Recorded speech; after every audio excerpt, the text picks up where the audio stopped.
देखिए, खूब बहती है अमन की गंगा बहने दो। खूब बहती है अमन की गंगा बहने दो। मत फैलाओ देश में दंगा रहने दो।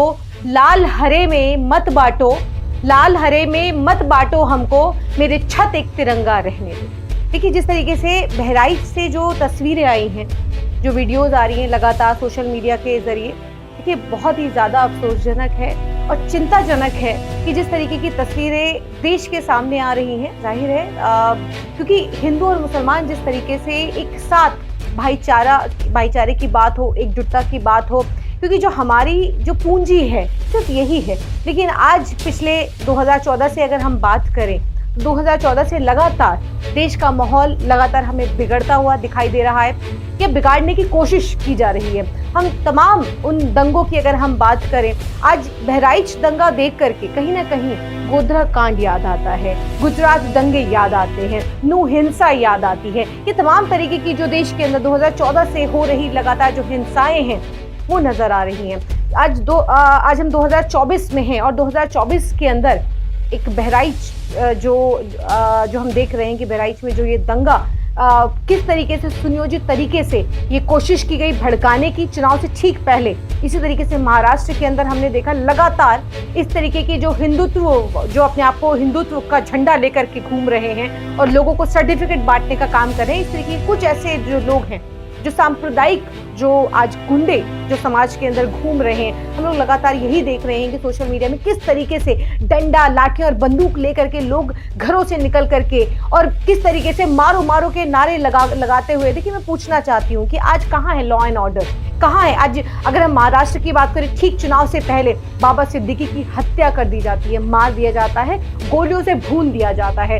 अगर हम पिछले दिनों की बात करें तो किस तरीके से कभी गाय के नाम पर, कभी गौरक्षक के नाम पर, जिस तरीके से ट्रेनों के अंदर बुजुर्ग की तस्वीर हमने देखी। एक हमने वो जवान देखा जिसको लोगों की हिफाजत करनी है, लोगों की रक्षा करनी है, वो गोलियों से चुन चुन करके लोगों को भूनने का काम कर रहा है। इसी तरीके से अगर हम बहराइच की बात करें, वो एक जो गोपाल मिश्रा नाम का जो व्यक्ति था, जो ये किस तरीके से किसी की छत पर चढ़ता है और वहां पर जो झंडा लगा हुआ होता है एक मुस्लिम समुदाय का, जिस तरीके से वो वहां पे झंडा लगा हुआ था, वहां पर किस तरीके से ये झंडा उतार करके भगवा झंडा लहराता है। और आपने देखा कि तमाम जो वीडियो सोशल मीडिया पर वायरल हो रही है, मैंने भी देखी, सबने देखी है, किस तरीके से वो बाकायदा पूरी जो रेलिंग है वो पूरी नीचे गिर जाती है और उसके बाद जो होता है वो हम सबके सामने है। लेकिन एक सवाल, बहुत बड़ा सवाल ये उठता है कि किसी भी भीड़ को किसने ये अधिकार दिया कि किसी इस तरीके से हिंसक, क्योंकि ये भीड़ जो थी हिंसक भीड़ है, आप एक ऐसा माहौल बनाने की कोशिश करें पूरे बहराइच के अंदर। अभी हमने डासना के अंदर देखा कि जिस तरीके से जब हम हुजूर पाक सल्लल्लाहु अलैहि वसल्लम की शान में जो गुस्ताखी जो करने वाला जो शैतान था, उसके खिलाफ हम लोग लगातार FIR की मांग कर रहे थे, लगातार हम उसकी गिरफ्तारी की मांग कर रहे थे, लेकिन गिरफ्तारी नहीं हो रही है। ठीक है, लगातार अभी तक डासने के अंदर ये बड़ी बड़ी महापंचायतों का आह्वान होता है। ये कहा जाता है कि अगर आप उनके समर्थन में लोग आते हैं और आज किसी भी धर्म गुरु के बारे में, हम पहले भी कह चुके हैं, किसी भी धर्म गुरु के बारे में आप सिर्फ और सिर्फ आप राजनीति करने के लिए या लोकप्रियता पाने के लिए आप किसी भी धर्म गुरु के बारे में, धर्म के बारे में कोई टिप्पणी करिए और आपकी गिरफ्तारी नहीं होगी। ये तो देश का लोकतंत्र, ये हालत हो गई है इस देश के लोकतंत्र की। और जहां तक बात की जाए बहराइच के अंदर गोपाल मिश्रा जिसको गोली लगी है, देखिए मैं कहना चाहती हूँ कि देखिए आज गोली लगी, लेकिन कई सवाल उठते हैं कि जो गोली मारने वाला व्यक्ति है, अगर आप उसको जिम्मेदार और आप उसके लिए आप पूरे बहराइच को आग लगाना चाहते हैं, आप ये कहते हैं कि अगर इसकी गिरफ्तारी नहीं होती, आप अल्टीमेटम देते हैं, 24 घंटे का अल्टीमेटम देते हैं और कानून को अपने हाथ में लेने की बात करते हैं और इस व्यक्ति की कोई गिरफ्तारियां नहीं हो रही है। इसी तरीके से जो तमाम जो लोग हैं जो सोशल मीडिया के जरिए इस तरीके की बातें कह रहे हैं, कोई law and order Uttar Pradesh के अंदर नजर ही नहीं आता है। ऐसा लगता है इनको खुली छूट दे दी गई है कि आप जाइए, सांप्रदायिक माहौल बनाइए। अगर मैं कहती हूँ कि अगर वो गोली मारने वाला व्यक्ति जिम्मेदार है, तो ये जो भी व्यक्ति था, गोपाल मिश्रा था या जो व्यक्ति था या इसके साथ जो लोग दंगाई थे, क्या वो जिम्मेदार नहीं है? आपको किसने ये अधिकार दिया? पूछना चाहती हूँ मैं शासन प्रशासन सबसे पूछना चाहती हूँ। आदेश आ गया, सख्ती से निपटा जाएगा जिसने भी ऐसा किया। देखिए, सख्ती से निपटा जाएगा। क्या एक समुदाय से आप सख्ती से निपटेंगे? किससे? आपकी इनको किस तरीके की छूट दी गई है? क्या कहना चाहते हैं कि मुसलमानों की कत्लेआम करिए, ये आप कहना चाहते हैं? आप ये कहना चाहते हैं कि कोई भी हिंसक भीड़ किसी के घर में घुस जाएगी और घर में घुसकर किसी को मार दे? ऐसे कितने कितने ऐसे लोगों की मॉब लिंचिंग हो गई तमाम। और सबसे बड़ी बात, जब इस देश के अंदर गौरी लंकेश के हत्यारों को फूल माला पहना करके स्वागत किया जाता है, फूल माला पहना करके जमानत पर आरोपी जो हत्यारे हैं वो बाहर आए हैं, और उसके बाद किस तरीके का उसका भव्य स्वागत किया जाता है, भगवा स्वागत होता है फूल माला पहना करके। तो इस देश के अंदर ये हालत है। गौरी लंकेश की अगर हम बात करें, जज लोहिया की बात करें, हम उन तमाम अखलाक की बात करें, हम पहलू खान की बात करें, सिलसिलेवार तरीके से एक लंबी फहरिस्त है। लेकिन आज आप क्या समाज को आप क्या संदेश देना चाहते हैं कि आप इस तरीके से जो भी सरकार सत्ता के खिलाफ बोलता है उसकी हत्या कर दी जाएगी, उसको मार दिया जाएगा, मौत की घाट उतार दिया जाएगा। अतीक अहमद, जिस तरीके से अतीक अहमद की हत्या होती है, कोई 4 सरफिरे उठा करके लाए जाते हैं और वो बिल्कुल इस तरीके से, जैसे बाबा सिद्दीकी का हमने देखा कि वाइस सिक्योरिटी मिली हुई थी और 3 बार के विधायक रह चुके, मंत्री रह चुके, लेकिन किस तरीके से खुलेआम कोई सरफिरा आता है, 2-3 सरफिरे आते हैं और हत्या हो जाती है। पीछे का मास्टरमाइंड की कोई चर्चा नहीं है, किसी भी तरीके का कोई सवाल नहीं है, ना प्रशासन पर है, ना किसी सरकार पर कोई सवाल किया जा रहा है। इसी तरीके से उत्तर प्रदेश के अंदर जो हम देख रहे हैं, बहराइच के अंदर जिस तरीके से गोधरा हुआ, आज इसी तरीके से लाश के ऊपर राजनीति की जा रही है। जिस तरीके से ये गोपाल मिश्रा नाम का जो व्यक्ति है जिसको गोली लगी है, इसके लिए पूरे बहराइच को आग लगाने की ये कोशिश की जा रही है, उसकी लाश पर जिस तरीके की राजनीति हो रही है। इसी तरीके से जैसे गोधरा के अंदर हुआ था कि लाशों के ऊपर जो कार सेवक थे, कार सेवकों की लाशों को लेकर के घुमाया गया, हिंदुओं को उत्तेजित किया गया, हिंदुओं को उकसाया गया। वही पैटर्न जो है, वही पैटर्न के जरिए जो तमाम देश भर में जो होता है कि कोई एक आप किसी व्यक्ति को, कोई किसी भी इस तरफ का अगर कोई एक व्यक्ति मारा जाए, उसकी लाश को जो है वो लेकर के घुमाया जाएगा। लेकिन उस व्यक्ति, उसकी जान बहुत सस्ती है, जो समुदाय जो मुस्लिम समुदाय से आता है उसकी जान बहुत सस्ती है। मीडिया उस पर चर्चा भी नहीं करेगा, कोई बहस भी नहीं करेगा, क्योंकि उसकी जान इतनी सस्ती है कि उसको सिर्फ और सिर्फ ठंडे बस्ते में डाल दिया जाएगा कि क्योंकि एक मुसलमान मरा है। हर वजह सवाल यह है कि शोभा यात्रा पे ही आखिर ऐसा क्यों होता है? शोभा यात्रा के मौके पर क्यों मुसलमान मतलब ऐसा कुछ करते हैं कि इस तरह के दंगे की तस्वीरें आती है? देखिए, तमाम तरीके के आपने देखा जहांगीरपुरी के अंदर, जहांगीरपुरी का जो शोभा यात्रा निकली, उसके बाद क्या हुआ, और उसके बाद सिर्फ जहांगीरपुरी की बात नहीं, देश भर में खरगोन के अंदर, मध्य प्रदेश के खरगोन के अंदर किस तरीके से एक समुदाय के लोगों को टारगेट किया जाता है, एक समुदाय के लोगों के घरों पर बुलडोजर चलाया जाता है। लेकिन उन लोगों पर ना तो बुलडोजर चलता है, ना ही किसी तरीके की कोई कार्यवाही होती है। आप देखिए ना, जिस तरीके से नासिर और जुनैद के हत्यारों को किस तरीके से एक समर्थन, एक बड़ी बड़ी महापंचायत की गई, इस तरीके के तमाम जो लोग हैं जो सिर्फ और सिर्फ हिंसकवादी हैं। मैं पूछना चाहती हूँ कि क्या अगर समाज इतना सड़ चुका है, इतना ज्यादा हम समाज के अंदर जो रहने वाले लोग हैं इतना सड़ चुके हैं, तो बताइए ना, पूछना चाहती हूँ, कोई अगर आपके घर में घुस जाएगा, अगर कोई आपके घर में घुसता है तो आपको क्या करना चाहिए? क्योंकि सोशल मीडिया पर बैठकर ज्ञान देना बहुत आसान है,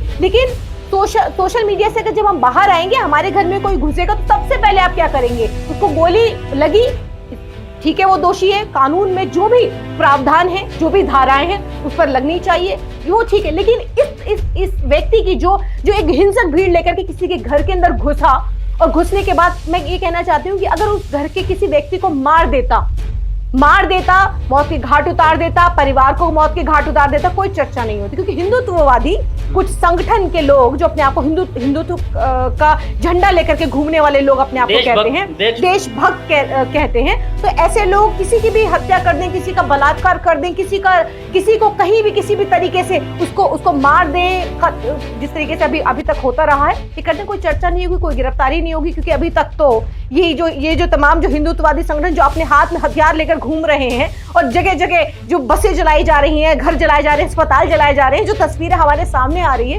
कहाँ है लॉ एंड ऑर्डर? लेकिन योगी जी का जो आदेश है वो सख्त है और उस पर कार्रवाई होगी। किस पर कार्रवाई होगी? जो भी दंगाई है। नहीं, कौन आपकी नजर में? तो एक ही समुदाय दंगाई है, सिर्फ मुसलमान दंगाई है, मुसलमान अपराधी है, वही अत्याचारी है, वही सारी जुल्म और ज्यादती जो है वही कर रहा है। अगर शोभा यात्रा मतलब हिंसक कैसे हो जाती है, सवाल फिर वही। देखिए, ये शोभा यात्रा के नाम पर ये दंगाई यात्रा निकाली जाती है, क्योंकि ये बेसिकली दंगा भड़काने के लिए। क्योंकि आप देखिए कि जितनी भी शोभा यात्राएं निकाली जा रही हैं, उन शोभा यात्राओं के अंदर डीजे पर किस तरीके के सॉन्ग बजाए जा रहे हैं, वो जरा एक बार देखिए। गालियों से भरे हुए मस्जिदों के सामने वही एक पैटर्न है जो पूरे देश भर में चल रहा है। मस्जिद के सामने जाएंगे, इस तरीके के जो आपत्तिजनक जो भाषा है उस भाषा के अंदर डीजे सॉन्ग भरवाए जाते हैं। लखनऊ के अंदर हमने देखा था, बाकायदा सोशल मीडिया पर बहुत वायरल था, अभी भी जाएंगे तो आपको मिल जाएगा।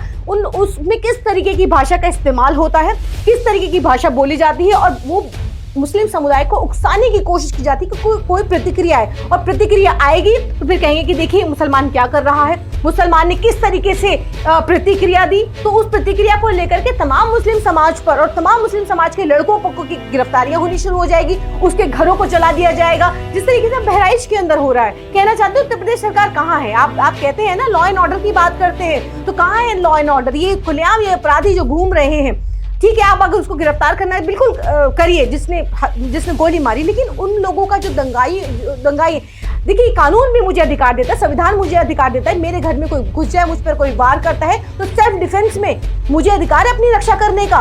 ये मुझे कानून, मुझे इस बात की, संविधान मुझे इस बात की इजाजत देता है। मैंने अपने सेल्फ डिफेंस में अगर किसी को मारा तो सेल्फ डिफेंस में भी उसको गिना जाएगा। लेकिन अगर आपके घर में कोई हिंसक कोई व्यक्ति घुस जाएगा, और घुसने के बाद आपने देखा तमाम सोशल मीडिया पर तस्वीरें वायरल है, किस तरीके से एक कट्टरता की एक हद होती है, किस तरीके की कट्टरता साफ नजर आ रही है, लेकिन सिर्फ और सिर्फ मुस्लिम समुदाय के घरों को, अस्पतालों को और तमाम दुकानों को जलाया जा रहा है। ये कहाँ का इंसाफ है? कहना चाहते हैं कि टारगेटेड तरीके से, जिस तरीके से सुनियोजित तरीके से दंगा भड़काया जा रहा है, ठीक चुनाव से पहले महाराष्ट्र के अंदर जो बाबा सिद्दीकी की हत्या हुई, इसी तरीके से उत्तर प्रदेश के अंदर ये सिर्फ और सिर्फ वोटरों को पोलराइज करने के लिए एक समुदाय को टारगेट किया जा रहा है। सिलसिलेवार तरीके से फिर से कह रही हूँ कि दासना के अंदर एक जो ऐसा नरसिंहानंद सरस्वती जो ये जो व्यक्ति है, जिस पर हजारों की संख्या में FIR होती है लेकिन कोई गिरफ्तारी नहीं होती। देखिए, हम फिर से कहना चाहते हैं कि देखिए, हम देश के अंदर अमन चाहते हैं, हम कोई जंग नहीं चाहते, हम अमन चाहते हैं, और यही हमारा प्रशासन से भी कहना है और यही सरकार से भी कहना है कि हम सिर्फ मुसलमानों को इस तरीके से टारगेट किया जा रहा है, लगातार सिलसिलेवार तरीके से मारा जा रहा है, हमारे घरों को, हमारी दुकानों को, जगह जगह जिस तरीके से हमारे लड़कों की गिरफ्तारियां हो रही हैं। देखिए, कहना चाहते हैं कि देखिए, वो माहौल आप देश के अंदर सब कुछ सब साफ नजर आ रहा है, आप वो माहौल मत बनने दीजिए कि देश वो टूट करके रह जाए। हम फिर से आपसे अपील करते हैं, बहराइच के अंदर जो ये हो रहा है और ये जगह जगह जो दंगे की स्थिति उत्पन्न हो रही है, इसको रोका जाना चाहिए। क्या लग रहा है कि मतलब जो बहराइच में जो कुछ हुआ, आखिर इसके पीछे किसका हाथ हो सकता है? कौन लोग हैं जो उसको मतलब प्री प्लान तरीके से तैयार करते हैं? देखिए, जाहिर है हम ये सबको मालूम है कि ये जो बहराइच के अंदर हो रहा है, ये तमाम उन जगहों पर हो रहा है, ये कौन कर रहा है, कौन करवा रहा है, हम सब जानते हैं कि किस तरीके से ये बिना संरक्षण के पॉसिबल ही नहीं है कि किसी भी अगर प्रशासन का या सरकार का अगर संरक्षण ना हो तो ये क्या आपको लगता है कि ये संभव है? इनके जो इरादे जिस तरीके के बुलंद है, इनको पता है हमारी गिरफ्तारी नहीं होगी, इनको पता है कि अगर किसी एक की अगर हत्या होगी या एक के साथ अगर कुछ होगा तो पूरा हिंदू समाज जो है आग भी लगा देगा, किसी को मार देगा, बलात्कार कर देगा, दुकानें लूट जाएंगी, तमाम शहर में आग लग जाएंगे, लेकिन कोई गिरफ्तारी नहीं होगी, बल्कि समर्थन में कुछ लोग समर्थन में आकर जरूर खड़े हो जाएंगे। तो आज इनको मालूम है कि इनके हौसले 2014 से लेकर के आज क्यों बुलंद हुए हैं। तमाम कार सेवकों, जब गोधरा कांड हुआ था तो गोधरा कांड के अंदर भी इसी तरीके से कार सेवकों ने जो किया, लाशों को ईंधन बनाने का काम किया, कि लाशों पर जिस तरीके की राजनीति हुई थी हम सब जानते हैं। तो देखिए, जाहिर है हम अभी भी यही कहना चाहते हैं। हम देखिए अपील कर रही हूँ सभी लोगों से, बहराइच में भी लोगों से अपील कर रही हूँ और उन तमाम लोगों से अपील कर रही हूँ जो खास करके संविधान पसंद लोग हैं, सेक्युलर जो विचारधारा के लोग हैं, तो सभी से अपील करना चाहती हूँ कि देश को आग की चपेट में मत लेकर आइए, इसको रोक दीजिए, क्योंकि ये आप लोग जो ये जो तमाम ये जो लोग जो गुंडे हैं, क्योंकि ये देश के अंदर ये वो लोग नहीं है कि जो अमन चाहते हैं, ये जाहिर है ये दंगा देश के अंदर चाहते हैं। और हम और आपको मिल करके कोशिश ये करनी है कि देश के अंदर अमन और चैन कैसे कायम हो सके, इसको लेकर हमें कोशिश करनी चाहिए।